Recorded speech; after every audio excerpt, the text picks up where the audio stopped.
Bom, vou fazer esse exercício 16 aí, então, para vocês, certo? A gente tem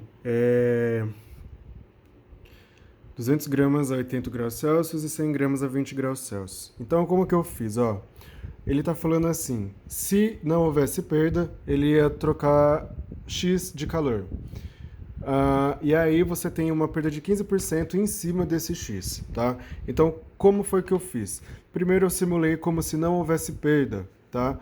Para mim descobrir qual que seria a temperatura final neste caso. Então eu fiz aqui macete para os dois casos, tudo bonitinho. Descobri que a temperatura seria de 60 graus Celsius, beleza?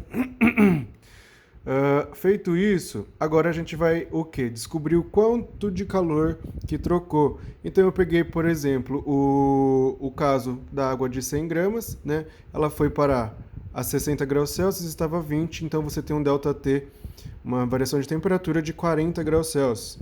Então eu peguei lá a massa, 100, calor específico 1, e a variação de temperatura 40. Isso aqui me deu 4.000 calorias, certo? Então significa o quê? Se não houvesse perda, a troca de calor entre os dois seria de 4.000 calorias.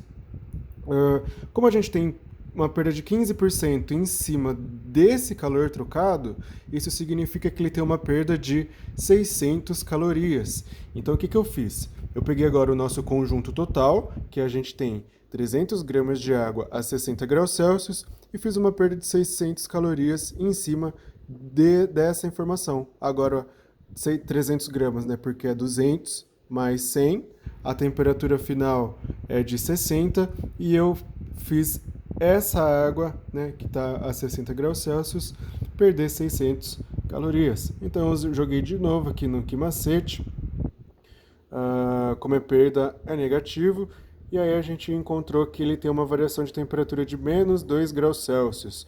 Então você tem 300 gramas de água, que quando perde 600 calorias, ele tem uma variação de temperatura de menos 2 graus Celsius. Bom, se ele estava a 60 graus Celsius, a temperatura final tem que ser, então, 58 graus Celsius.